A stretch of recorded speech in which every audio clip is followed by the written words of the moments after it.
والنفع والانتفاع والمذاكرة والتذكير والإفادة والاستفادة والحث على التمسك بكتاب الله وسنة رسول الله صلى الله عليه وآله وسلم والدعاء إلى الهدى والدلالة على الخير ابتغاء مرضاته وقربه وثوابه وحسن الخاتمة مع اللطف والعافية وصلاح العاقبة برحمتك يا أرحم الراحمين.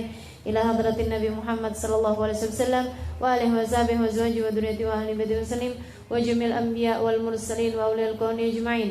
وأنا خصوصا سيدنا المهاجرين الله محمد بن عيسى وكيل المقدم محمد بن علي بعلوي سيد الحبيب عبد الله بن أبي بكر علي درس فاخر الوجود الشيخ بكر بن سالم ووصول مفرم ثم صاحب الراتب حبيب عبد الله بن الحداد أحمد بن زين الحبشي وعلي مد الحبشي ثم إلى روح حبيب محمد بن عبد الله الحدار ووصولهم وفروعهم ثم إلى روح أربعة الأئمة المجتهدين ومقلدين في الدين علماء عاملين في المحدثين والقراء والمفسرين وسادات الصوفية المحققين أجمعين خصوصا إلى روح الإمام الغزالي محمد بن محمد الغزالي أن الله يغفر لهم ويرحمهم ويعلي درجاتهم في الجنة وينفعنا ببركاتهم وأسرارهم وأنوارهم وعلومهم ونفعاتهم في الدين والدنيا والآخرة. الفاتحة.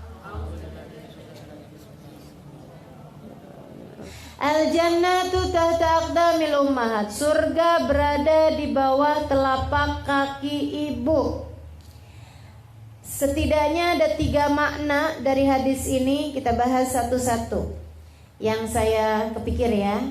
Artinya ada banyak pemaknaan hadisnya dan silahkan masing-masing berusaha untuk meluaskan pandangan terhadap hadisnya Nabi besar Muhammad sallallahu alaihi wasallam. Bismillahirrahmanirrahim. Al-jannah tahta aqdamil ummahat. Surga berada di bawah telapak kaki ibu. Artinya apa? Artinya kamu kalau mau cari surga, surgamu adanya di bawah telapak kaki ibu, dengan cara kamu berbakti kepada ibumu. Itu makna yang paling sering kita pikirin ya. Jadi surga itu adanya di bawah telapak kaki ibu. Teman-teman saudaraku sekalian, saya muliakan, tentu saja semua dari kita kepengen masuk surga di akhirat. Surga yang dimaksud di sini adalah surga akhirat juga, surga dunia juga ya. Surga akhirat yaitu yang menjadi tempat keridhaan Allah Subhanahu wa taala kelak di hari akhirat. Sementara surga yang dimaksud di dunia adalah kebahagiaan dan keberkahan. Jadi kalau kamu mau cari surga akhirat, adanya berada di bawah telapak kaki ibu. Kalau mau cari surga yang di dunia, yaitu berupa kebahagiaan dan keberkahan, itu juga ada pada mencari keridhaan orang tua, mencari keridhaannya ibu, orang tua. Namun yang dalam secara khususnya di sini adalah ibu, gitu ya. Kalau orang tua itu kan ada 2, ibu sama bapak ya. Nah, ibu ini memang tempatnya lebih tinggi daripada bapak secara baktinya kita kepada kaum ibu. Kenapa? Sebab kesulitannya ibu lebih banyak daripada kesulitannya ayah, gitu ya. Dan perjuangannya ibu lebih banyak daripada perjuangannya ayah juga, gitu. Allah Subhanahu wa taala memang menjadikan ibu itu yang lebih utama daripada ayah. Dengan hadisnya Nabi Muhammad SAW juga, ketika datang seorang bertanya, Rasulullah, man ahaqqun nas bibirri, wahai Rasul, siapa orang yang paling pantas, paling bagus buat saya bakti kepadanya? Nabi kemudian menjawab, ummuka, ibu kamu. Tummaman, terus siapa lagi Rasul? Ummuka, ibu kamu. Tummaman, terus siapa lagi Rasul? Ummuka, ibu kamu. Tummaman, terus siapa Rasulullah? Abuka, bapak kamu. Ibu, baru, bukan artinya ibunya 3 ya. Ntar bapaknya bilang gitu, nah Rasulullah kan nyuruh bakti sama ibu 3, kamu kan baru punya 1, jadi bapak masih boleh nambah 2, biar genep 3 gitu ya. Maksudnya biar pas jadi 3. Ya Allah, khair insyaallah. Apalagi kalau pakai dalilnya gini, kan namanya juga istri.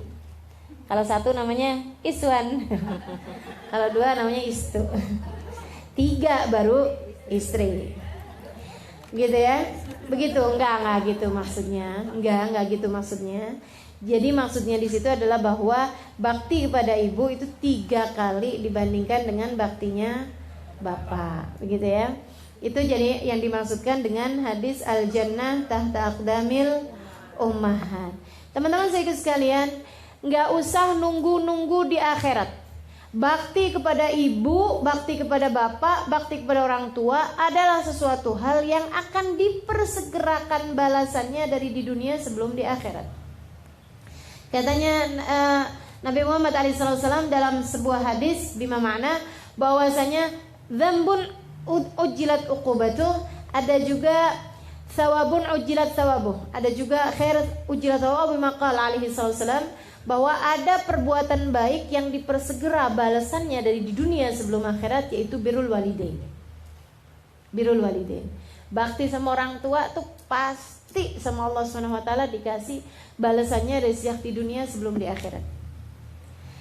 Dan dosa yang dipersegerakan balasannya sebelum akhirat, apaan? Zina. Jadi bakti kepada orang tua itu adalah perbuatan baik yang akan dipersegerakan balasannya dunia sebelum akhirat.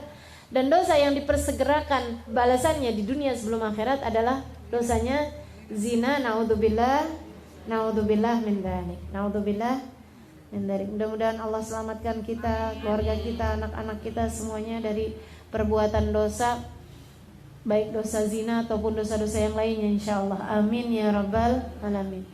Jadi seperti itu ya, perbuatan baik yang dipersegerakan balasannya. Apaan aja berupa balasannya? Macam-macam. Salah satu balasannya, balasan dunianya nih ya, jannahnya dunia nih bagi anak yang berbakti sama orang tua. Yang pertama adalah dia akan mendapati anak-anaknya kelak berbakti padanya.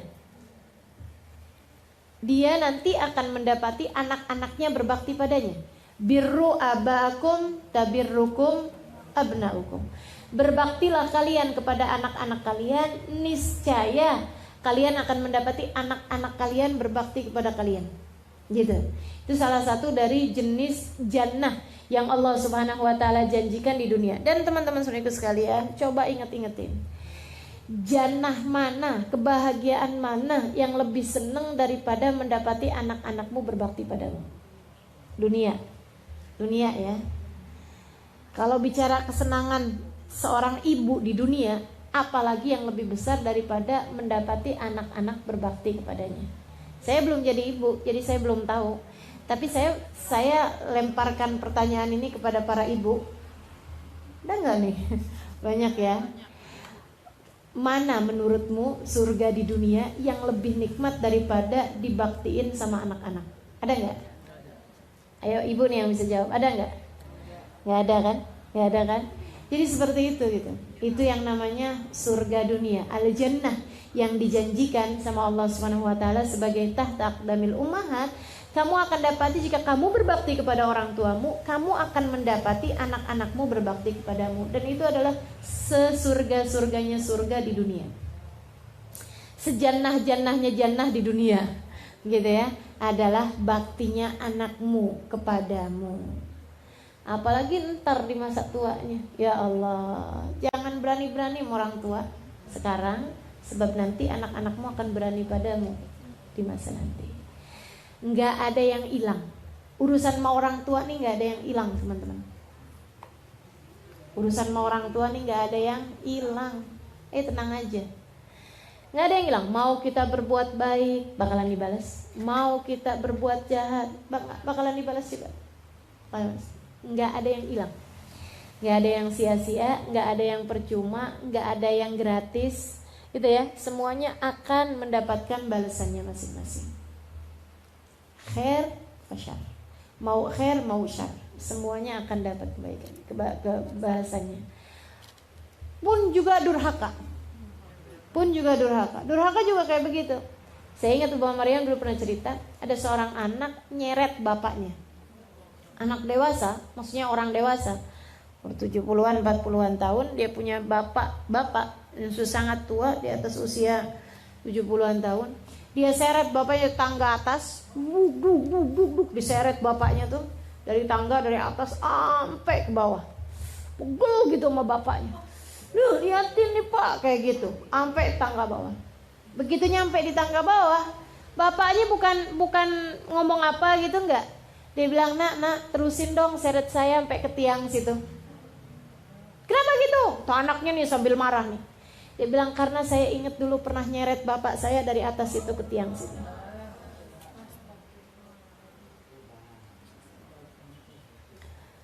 Enggak ada yang enggak dibalas. Maka teman-teman sekalian, kebaikanmu kepada orang tuamu adalah kebaikanmu kepada diri sendiri. Berhati-hatilah. Kebaikanmu pada ibumu, pada ayahmu adalah caramu memperlakukan dirimu sendiri. Gimana cara memperlakukan orang tua? Nah itu pula lah Allah akan memperlakukanmu nanti lewat anak-anakmu. Birru aba'akum tabirrukum abna'ukum. Al-jannah tahta aqdamil ummahat. Surga letaknya di bawah telapak kaki ibu. Surga yang dijanjikan selain daripada itu tadi, baktinya anak-anakmu kepadamu. Selain daripada itu, surga yang lain adalah berupa keberkahan. Silahkan perhatikan.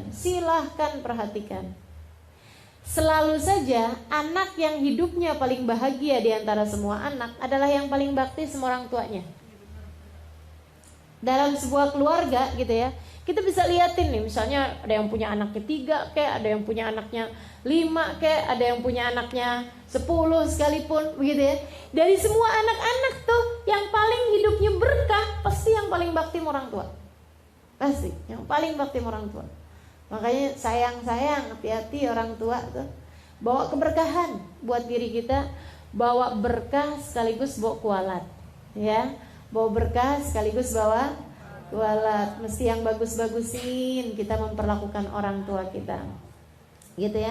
Jadi teman-teman saudara sekalian yang saya muliakan, keberkahan itu akan didapat bagi anak yang bakti sama orang tuanya. Semua ulama-ulama tuh saya perhatiin gitu ya, kisah hidupnya nggak ada yang berasal dari anak yang songong orang tua, nggak ada ceritanya. Teman-teman sekalian, kalau kemudian pertanyaannya gini, enggak kok Ustazah, ada tuh Ustazah gitu kan, yang bakti sama orang tua siapa, tapi yang kaya siapa? Nah itu, teman-teman sekalian, ini berkah bukan kaya. Ini berkah teman-teman sekalian, bukan bicara kaya gitu. Menurutmu, mohon maaf nih ya, kalau ada orang kaya kemudian anaknya pecandu narkoba, berkah apa nggak hidupnya? Naudzubillah. Orang kaya raya nih, suaminya pejabat misalnya gitu, tapi ya Allah, si istri tinggal nangis tiap hari karena suaminya selingkuh, misalnya gitu. Menurutmu kehidupannya berkah apa nggak berkah? Nggak ada berkah-berkahnya. Istri yang nggak disayang sama suaminya, akhirnya kemudian hambur-hamburan duit, gitu ya. Tinggal jalan-jalan mulu, keluar negeri misalnya begitu, sambilan bawa duitnya deh, pokoknya apa aja buat cari kesenangan gitu, karena nggak seneng hidupnya, karena nggak berkah hidupnya. Yang saya maksudkan di sini adalah keberkahan. Saudariku sekalian yang saya muliakan, nggak ada kehidupan anak yang berbakti pada orang tua kecuali berkah. Mau dikasih berapa gitu, tapi enak aja, nyaman aja kehidupannya. Makanya yang bakti sama orang tua, bahagiakan orang tua. Apalagi yang masih ada ya dunia ini, nah, itu masih dikasih kesempatan buat kita baktiin. Bakti yang seneng, orang tuanya bikin disenengin aja.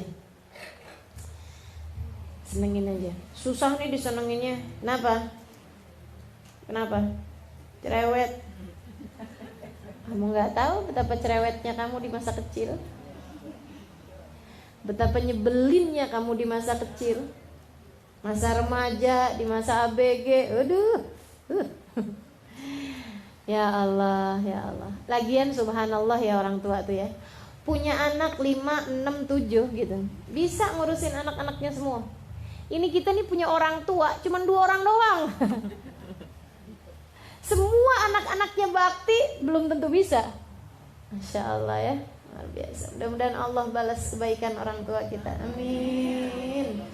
Amin ya rabbal alamin. Al jannatu tahta aqdamil ummahat. Jadi salah satu bagian dari surganya di bumi itu adalah yang pertama apa tadi?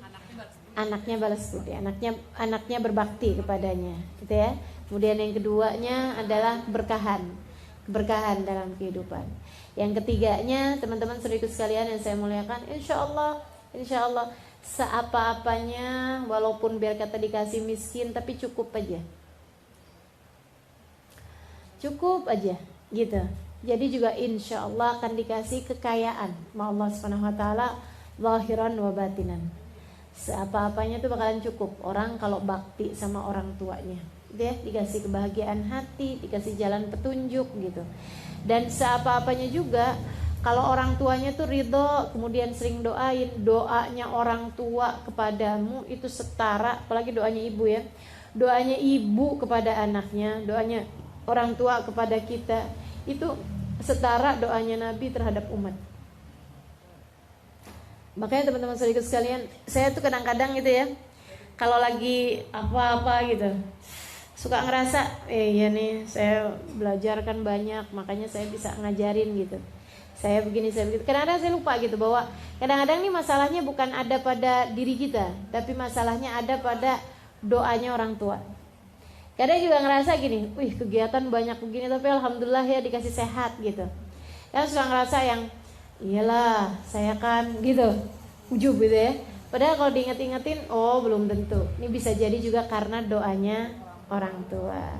Jangan lupa, kita nih seringkali dikasih kemudahan rezeki, dikasih kemudahan urusan, dikasih kesehatan badan.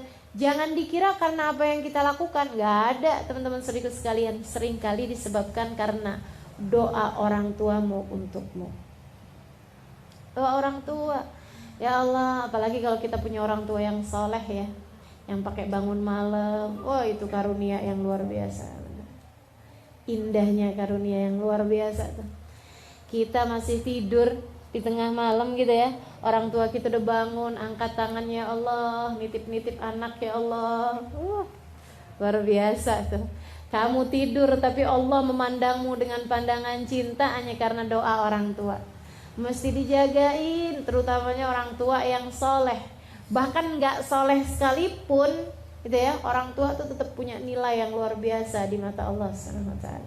Itu teman-teman saudaraku sekalian yang saya muliakan, salah satu dari surga-surganya, yaitu yang pertama dibaktiin sama anak nantinya, kemudian yang kedua keberkahan kehidupan, yang ketiga dimudahkan seluruh urusan ya. Urusan-urusan apapun dengan kebaktinya kita sama orang tua tuh biasanya langsung kemudian akan dimudahkan oleh Allah Subhanahu Wa Taala.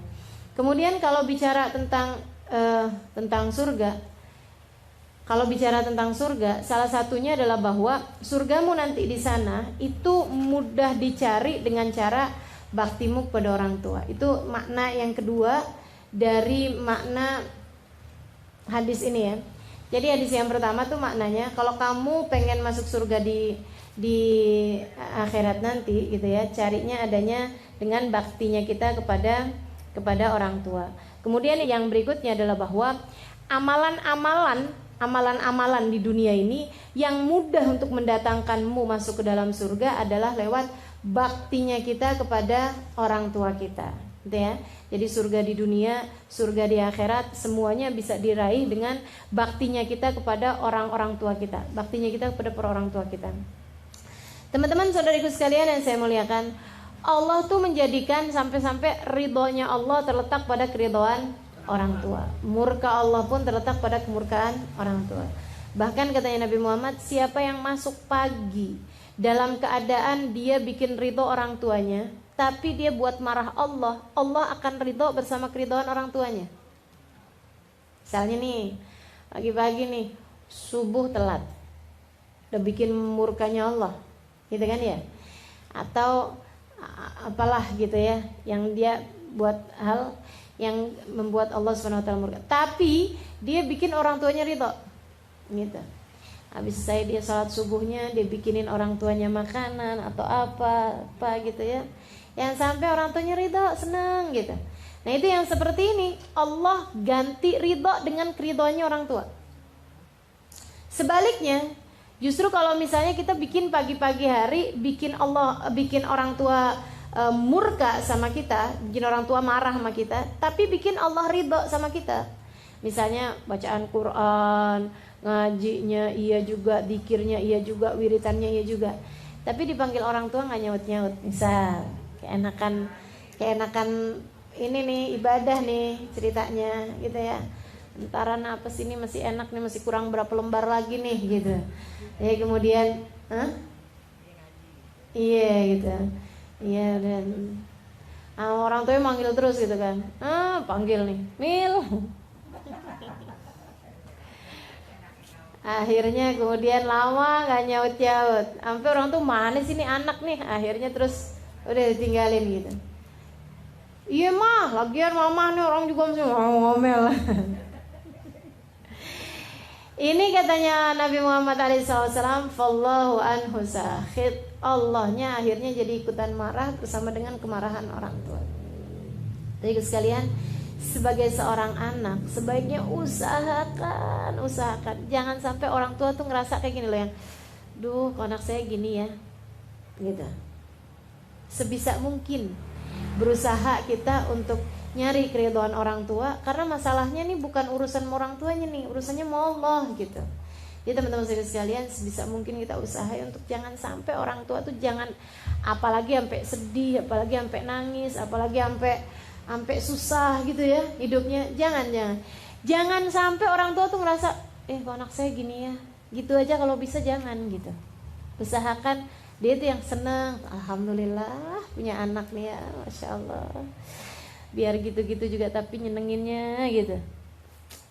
Jadi anak yang menyenangkan orang tua, jadi anak yang bisa bikin seneng orang tua, bikin bangga. Itu lain lagi, itu tingkatannya di atas itu ya. Kalau kita bisa bikin orang tua kita bangga gitu, tapi usahainnya sih ya nggak usah bangga juga. Yang penting nih orang tua jangan sampai sedih hatinya gara-gara kita, jangan sampai sedih hatinya karena perlakuan kita. Teman-teman sekalian, saya liatin nih orang-orang yang hidupnya masya Allah gitu ya, pastinya adalah anak-anak yang bakti sama orang tua. Habib Umar bin Hafid, ya Allah baktinya sama orang tua luar biasa. Itu kalau di depannya Hubabah Zahra gitu ya, senyumnya nggak pernah hilang. Sambil ngeliatin ibunya tuh sambil senyumnya nggak pernah hilang. Iya Mi, sambil pegang-pegang kaki uminya gitu, pokoknya ibu tuh kayak jimatnya gitu. Habib Umar tuh ngelihat ibunya tuh kayak udah jimatnya yang luar biasa. Makanya nggak tahu tuh waktu Hubabah Zahra meninggal tuh kayak apa Habib Umar tuh, saya nggak bisa bayangin. Karena Habib Umar tuh sama Hubabah Zahra, masya Allah. Nggak ada ceritanya entar dipanggil sama Hubabah Zahra, walaupun lagi ketemu sama presiden Yaman waktu itu sekalipun, panggil sama ibunya, langsung jalan. Lihat handphonenya ada panggilan dari ibunya, pamit. Presiden loh ini yang ditemuin, pamitan, lagi rapat padahal. Habis itu kemudian pulang nyampe ke rumahnya, iya Mi, kata uminya, temenin saya sholat Umar, saya mau sholat jamaah nggak ada temennya. Marhaba gitu. Gitu aja ya kalau misalnya kayak gitu. Ya ampun Mi, Umi gak tahu Mi. Saya nih Mi lagi ketemu sama presiden, ngurusin urusan negara. Umi kayak gak ada orang aja.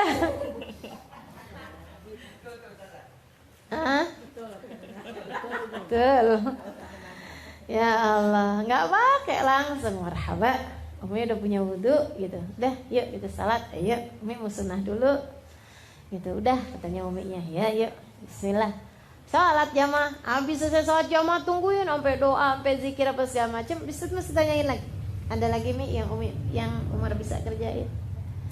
Enggak, udah Umar. Umar pamit ya Mi gitu. Ya Allah, top ya, luar biasa bener. Itu teman-teman sekalian kayak begitu. Saya ngeliatin tuh kehidupan orang-orang soleh-solehah kayak gitu. Nggak usah yang gede-gede. Anaknya Hubabah Maryam ini ya, namanya Sakinah. Banyak diantara kita yang ketemu sama tuh anak, masya Allah. Biasa aja anak ABG gitu. Itu sampai dengan umur hampir 20-an tahun belum nikah-nikah. Saudara-saudaranya yang lain kawinnya tuh kan awal-awal 18, 19 gitu ya, 20 gitu. Ini tuh 20 lewat ya waktu itu ya. Belum juga nikah-nikah. Hubabah Maryam tuh sampai tiap kali ke Indonesia itu bilangnya tiap kali ketemu sama orang nih doa gitu, minta doa sama orang. Doain nih biar Sakinah cepet datang jodohnya. Sampai Hubabah tuh pernah ngomong sama saya kayak begini, kenapa ya Halimah Sakinah itu ya, dia nggak jelek gitu, dia nggak, maksudnya bukan gimana-gimana juga gitu, tapi yang lain-lain tuh saudara-saudaranya tuh semuanya udah nikah, udah ada yang lamar tuh dari umur-umur masih kecil gitu. Yang ini nih belum ada yang lamar-lamar juga, doain nak gitu, sampai ngomong gitu sama saya. Dan ajaibnya si Sakinahnya ini tiap Hubabah habis ngomong sama seseorang misalnya yang doanya mustajab atau orang tua yang gimana gitu ya, Umi Wardah misalnya atau siapa misalnya gitu, doain biar Sakinah dapat jodoh. Nanti tuh habis Hubabahnya pergi, Sakinahnya bilang, Mi doain biar jodoh saya jangan datang dulu. Saya tuh tanya sama Sakinah gitu kan, saya bilang, Sakinah, kenapa kamu tuh kayak begitu gitu? Kenapa kamu belum mau kawin gitu? Dia bilang kayak begini, ya Halimah, wa man di ummi wa abui idza natazawwaj. Dia bilang, Halimah, kalau saya kawin nanti umi sama abah saya sama siapa? Yang ngurusin, yang jagain siapa? Dia bilang, saya ini Halimah satu-satunya perempuan sekarang yang ada di rumah. Saudara saya laki-laki. Dia bilang, umi saya udah tua, bapak saya udah tua, udah sakit-sakitan dua-duanya. Dua-duanya udah sakit-sakitan. Jadi itu tinggalan yang satu tuh, Sakinah, ambilin obat nak. Saya ambilin. Sakinah, ya Allah Halimah, saya senang banget, girang banget, alhamdulillah Allah kasih kesempatan saya buat ngurusin dua orang tua saya. Di saat saudara saya semuanya udah pada sibuk sama suami-suaminya masing-masing. Alhamdulillah Allah kasih saya bakti buat orang tua. Jadi tolong doain saya, tolong doain saya. Jangan kawin dulu saya sebelum bisa seneng, bisa bakti sama orang tua saya begitu lama. Makanya subhanallah, dia menikah tuh habis ibunya meninggal. Habis ibunya meninggal, ayahnya juga menikah lagi, kemudian baru Sakinahnya nikah. Masya Allah, Masya Allah, luar biasa bener. Jadi nih si anak gak mau nikah karena kepengen bakti sama orang tua. Ibunya doain dia biar cepet nikah, biar anaknya seneng gitu. Biar anaknya seneng, ibunya doain biar anaknya seneng. Anaknya kepengen nyenengin orang tuanya. Jadi dia selamatin, oh ya Allah, jangan dulu ya Allah, saya jangan kawin dulu sebelum saya nanti kalau nikah, saya kan harus ikutan sama suami. Pasti orang tua saya juga nyuruh ikutan sama suami, iya kan? Gimana dia bilang? Gak mungkin saya ninggalin orang tua saya. Masya Allah. Saya bilang nih anak-anak ya, didikannya orang tuanya emang luar biasa bener juga. Sampai bisa bikin anak punya hatinya kayak begitu. Kita ini sebagai anak kadang yang kita pikirin kesenangannya kita sendiri, bukan kesenangannya orang tua kita gitu. Kita nggak nyari yang Allah mauin, yang Allah ridhoin gitu kan. Kita nyarinya yang kita mau. Ya Allah, mudah-mudahan Allah kasih keberkahan buat kita sekalian. Amin. Amin ya rabbal alamin. Jadi kayak gitu tuh teman-teman sekalian. Nyari amalan yang bisa mendatangkanmu untuk surga nantinya adalah dengan baktimu kepada orang tua. Saudariku sekalian yang saya muliakan, makna lain, ini berbanding terbalik ini ya, berbanding terbalik. Kalau ini kan berarti kita mau dapat surga, cari di bawah telapak kaki ibu gitu ya. Makna lainnya adalah bahwa yang dibawa sama ibu itu adalah surga. Maka ibu jangan pernah bawa-bawa neraka buat dibawa kepada anak-anaknya. Nak sholat nak, kamu nak, kalau nggak sholat neraka loh. Gitu. Yang dibawa sama kalian tuh surga, bukan neraka. Gitu ya. Jadi jangan suka bawa-bawa neraka dalam hal pendidikan kita kepada anak-anak kita. Ini kalau yang makna yang pertama tadi kan anak kepada orang tua. Yang ini nih orang tua kepada anak. Teman-teman sekalian yang tadi ya, yang mana yang tadi ya? Kita mau nyari ridhonya Allah, adanya keridhaan orang tua. Ini nggak di dunia, nggak di akhirat. Penuh banget sejarah dengan fakta bahwasanya anak durhaka orang tua hidupnya nggak bahagia. Dari mulai yang karangan seperti maling kundang lah, gitu ya. Apalagi dongeng-dongeng gitu ya, legenda-legenda. Atau sampai dengan yang beneran-beneran pun juga kita banyak banget dapetin hal-hal yang seperti itu. Yang karena doa orang tua, yang karena kebaikan orang tua gitu. Jadi sekalian, ada satu ustadz cerita, seorang motivator ya, di Jakarta sini. Dia bikin tulisan tentang dirinya sendiri gitu. Sekarangnya udah jadi orang yang sangat sukses secara duniawi ya, insya Allah juga secara akhirat juga tentunya. Dia bilang, saya dulu zaman masih mudaan, sekarangnya umurnya sekitar 60-an tahun mungkin. Dulunya dia bilang waktu lagi zaman 30-an tahun, dia punya anak-anak kecil, kehidupannya masih serba kekurangan, serba ya biasa-biasa, lagi mulai mengkritis lagi mulai usaha gitu ya, buka usaha gitu.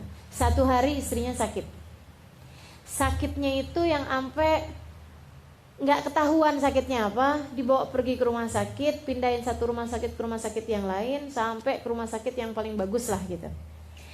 Dia bilang satu hari ini sakit istrinya nih belum ketahuan sampai udah keluar duit berapa banyak gitu. Pemeriksaan ini ternyata enggak, periksa ini ternyata enggak ada, periksa ini ternyata enggak ada, kayak gitu. Dia bilang anak-anak pun udah mulai ribut di rumah karena enggak ada ibunya kan gitu. Sesekali saya ajakin ke rumah sakit, dia bilang aduh sedihnya yang luar biasa ya Allah, ini dikasih ujian nih benar-benar besar nih, dia bilang.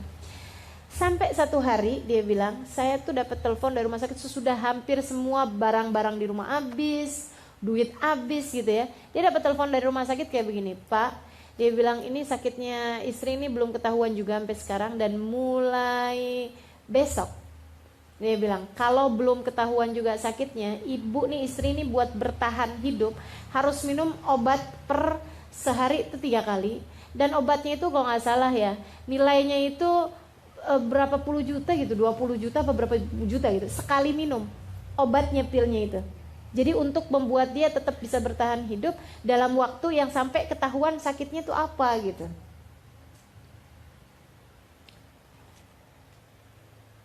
Itu dia bengong aja. Ya ampun, dari mana duitnya gitu. Dia tuh udah yang setengah mati nyari nafkah gitu ya. Untuk kemudian dokter tuh kayak gampang aja ngomong kayak begitu gitu. Dia bilang ya Allah, gimana sih ini? Dia tutup telepon dari rumah sakit, terus habis itu dia bilang saya istighfar, saya doa, saya minta sama Allah, ya Allah kenapa nih Allah, kasih saya petunjuk. Dia bilang gak lama kemudian dia keingetan ada satu ustadz, satu gurunya dia gitu, satu orang lah yang sangat dia hormati, biasanya suka tahu-tahu urusan yang dia gak tahu gitu. Jadi dia tuh telepon ke gurunya tersebut.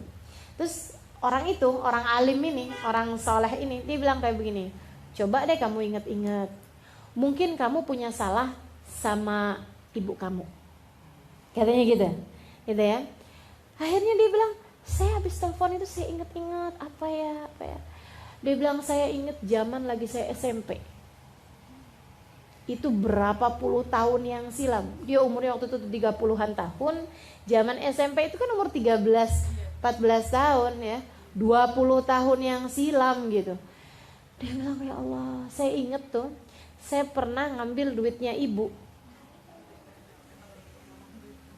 pernah nyolong duitnya maknya nih ceritanya nih. Gara-garanya dia itu ceritanya minta uang bayaran buat sekolah. Jadi ibunya nih gak ngasih.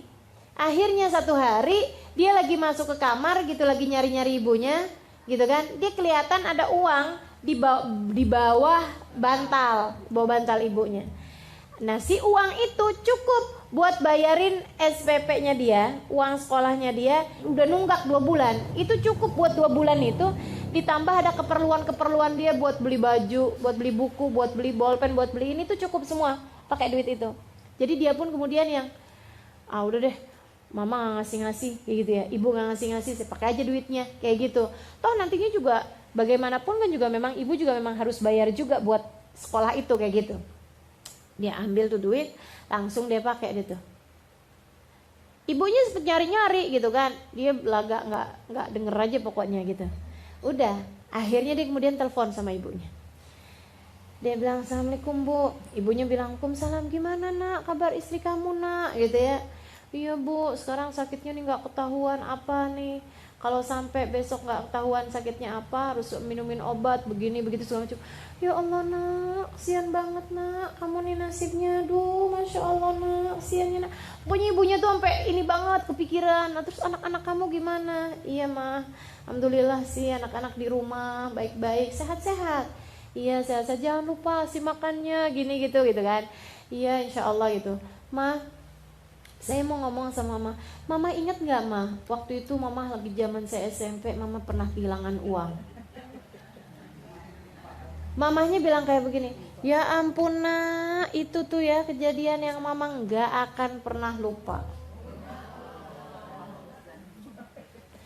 Dia bilang itu lagi zaman bapak kamu tuh lagi gak punya duit, lagi bangkrut sama sekali, lagi gak punya penghasilan sama sekali. Dia bilang sampai buat bayar rumah, buat kontrakan rumah setahun itu, dia bilang bapak kamu tuh gak bisa bayar waktu itu. Jadi saya itu memang punya tabungan, dia bilang dari sedikit-sedikit saya tabung dari setiap kali uang belanjaan. Ada lebih dikit tuh ditabung gitu ya. Dia bilang sampai udah terkumpul, nilainya waktu itu sangat-sangat kecil ya, kayak 150 rupiah kayak gitu loh. Dan itu tuh mungkin kalau di kita kayak kalau sekarang tuh kayak berapa? Kayak 15 juta gitu kali ya. Nah ya, saya sekitar segitulah gitu. Zamannya kan udah lama. Dia bilang saya tabung sampai terkumpul segitu. Dia bilang hari itu saya tuh berencana mau membayarkan kontrak rumah itu. Saya udah siapin, dia bilang duitnya di bawah bantal, udah saya tukerin jadi uang, maksudnya jadi 150 perak yang kemudian jadi 1 gitu maksudnya. Saya taruhin di bawah bantal, dia bilang kayak begitu. Tahu-taunya saya pulang dari pasar, duitnya hilang. Ya Allah, sedihnya saya sampai datang ke rumahnya orangnya yang punya rumah itu, dia bilang, "Saya minta maaf dan saya tuh dikata-katain hari itu," katanya. "Bohong," katanya, "janji mau hari ini bayar, ternyata nggak bayar, ini apa segala macam." Dia bilang, "Ya Allah mak, saya benar-benar nggak pernah lupa tuh hari." Kata ibunya, "Saya tuh sampai doa-doa, nak, ya Allah tuh orang biarin tahu gitu rasanya." Dia nggak tahu kalau itu anaknya. Terus akhirnya anaknya nangis. Terus dia bilang, "Ya ampun ma, ya ampun bu, maafin saya, dulu yang ngambil duit itu tuh saya." "Kamu?" "Ya Allah, mama nggak tahu, ibu nggak tahu kalau itu tuh kamu yang ngambil." Waduh, udah deh. "Ya Allah nak, maafin saya ya bu ya, maafin waktu itu buat bayaran sekolah gini," gitu cerita. Akhirnya terus dia bilang, "Iya nak, ibu maafin ya Allah, saya maafin ya Allah, anak saya ya Allah, saya maafin anak saya." Udah, sampai udah enak, udah ibunya benar-benar maafin, tutup telepon. Begitu telepon ditutup, baru dia belum beranjak dari situ, teleponnya bunyi dari rumah sakit. Dia bilang, "Alhamdulillah penyakit istrimu sudah sembuh, sudah ketahuan sakitnya apa, dan udah langsung akan kita tanganin." Dia bilang, "Insya Allah besok udah mulai bisa, maksudnya udah mulai bisa tinggal inian aja lah gitu, tinggal proses penyembuhan aja kayak gitu." Masya Allah, tuh orang tua tuh ngeramatin sekaligus ngualatin. Bagaimana kabarmu dengan orang tuamu? Bagaimana kabar hati-hati mereka? Adakah sudah tidak ada sama sekali di dalam hati mereka rasa yang gak enak terhadap dirimu? Pastikan minta maaf orang tua untuk kesalahan-kesalahanmu terhadap mereka. Ya, ya Allah, ya Allah. Surga bagaimanapun terletak di bawah telapak kaki ibu. Yang keduanya, teman-teman saudara sekalian, pemaknaan yang tadi itu ya, yang pemaknaan yang berikutnya adalah bahwa sebagai seorang ibu yang kamu bawa adalah surga. Al-jannah tahta aqdamil ummahat. Nabi lagi mau bilang juga sama para ibu, tuh surga tuh yang kamu bawa gitu. Surga yang kamu bawa. Jadi jangan bawa-bawa neraka. Sama anak-anak tuh bawanya surga aja deh udah gitu. Nah, gitu ya. Ayo kita ibadah bareng yuk biar bisa masuk surga bareng-bareng. Nah jangan pakai baju yang ini dong. Ntar kalau kamu pakai bajunya kayak beginian dunia, terus nanti di hari akhirat ntar kamu gak bisa masuk surga. Mama sedih nanti gitu ya. Gitu kan. Anaknya balikin. Nah mama juga kan pakai jilbab baru-baru aja mah. Iya sih. Kalau mama kan dulu masa jahiliyah, nah sekarang kan mama udah tahu. Jadi kan kita biar bisa bareng-barengan nih menuju surga. Kamu juga kalau ngelihat mama salah-salah, kamu tegur. Kan kita pengen masuk surga barengan, gitu ya. Jadi yang dibawa sama orang tua itu seharusnya adalah surga, bukan sebaliknya. Seharusnya adalah surga. Jadi sebagai pembawa surga, seharusnya kamu menebarkan kasih sayang. Jangan kemudian anak berasanya kalau depan mamanya kayak panas mulu gitu. Ini sebenarnya mamanya bawa surga apa bawa neraka nih? Seharusnya anak tuh kalau deket mamanya adem. Karena yang dibawa sama mamanya adalah surga. Surga mana yang panas? Gak ada surga yang panas. Yang panas adalah neraka. Jadi kalau bawaan suami deket kita panas, anak deket kita panas, ini perlu dipertanyakan nih, ini pembawa surganya mana nih? Katanya perempuan itu kan bawa surga, di dunia membawa surga bagi suaminya gitu ya. Dunia mata, khair mata iha almar'atu salihah. Seindah-indah surga di bumi adalah istri yang salehah, katanya Nabi Muhammad SAW. Orang tuh kalau di surga pantasnya adem gitu. Jadi kalau kemudian suaminya berasaan nggak betah mulu sama kita gitu ya, jadi pikiran gitu. Jadi pemikiran kita seharusnya nih, saya kayaknya belum bener nih jadi pembawa surga bagi suami. Anak-anak juga kayak begitu. Kalau dikit-dikit tinggal ketemu mamanya tinggal kayak orang lengosan mulu gitu ya. Kayaknya cuma papasan doang gitu. Hai ma. Hai ma. Kayak bawaan gak pengen aja deket sama mamanya gitu. Ini kayaknya harus ada yang ditanyakan juga gitu ya. Selain daripada anaknya juga memang harus bertanya, apa nih yang bikin saya gak betah depan mama gitu ya. Jangan-jangan nih saya naudzubillah, kan ibu kan surga gitu, kok saya gak betah sama surga nih? Adakah saya bukan calon penghuni surga nih kalau gak betah-betah deket sama ibu? Kan gitu. Jadi pertanyaannya si anak. Nah si ibu juga jadi pertanyaan, ini saya katanya pembawa surga, tapi kok anak-anak saya gak betah gitu sama saya. Ini apa saya yang belum bener nih jadi pembawa surga? Anak surga terletak di bawah telapak kaki ibu, gitu ya. Jadi bawanya yang enak-enak aja. Sebagai orang tua, kamu seharusnya membawakan kebaikan bagi anak-anakmu, menebarkan kasih sayang bagi anak-anakmu, gitu.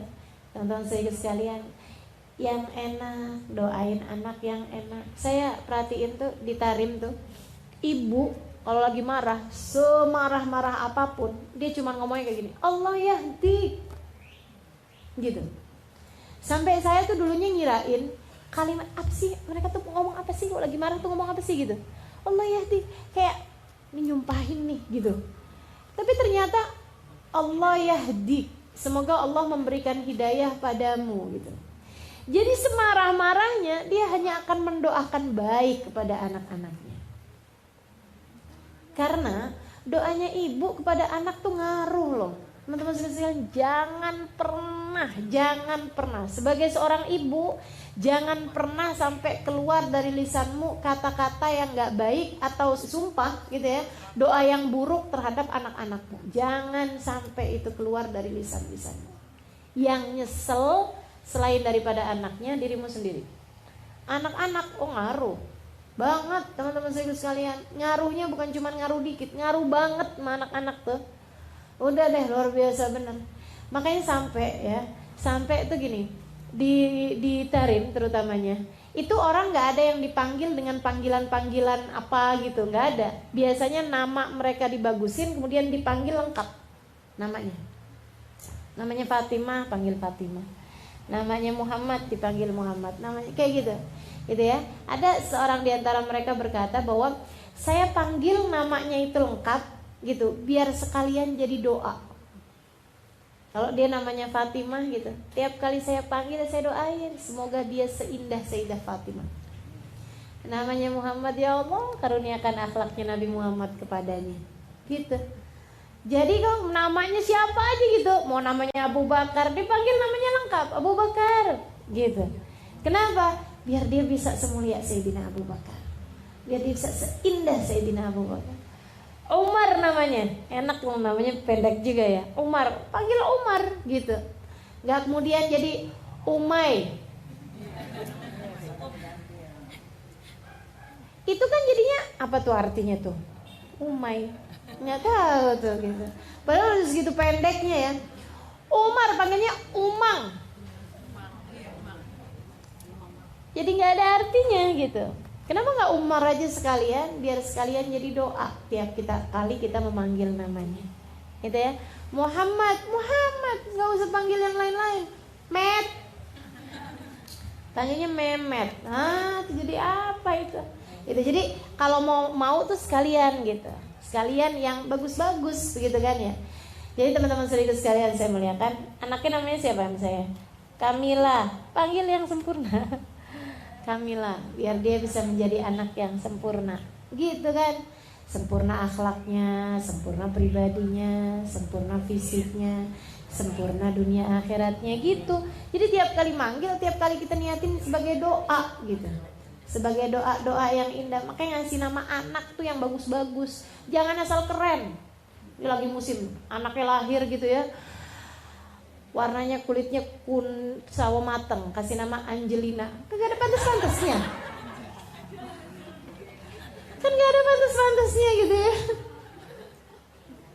Laki-laki gitu ya, mending gitu kayak bule gitu kan. Ini enggak, hitam manis gitu ya. Kasih nama Robert. Aduh, udah gak pantas. Udah yang udah pasti-pasti aja. Kasih nama tuh dengan nama-nama yang ya, nama yang sekaligus jadi doa bagi anak-anak kita, gitu. Halimah, ceritanya biar jadi anak yang bijaksana, gitu ya.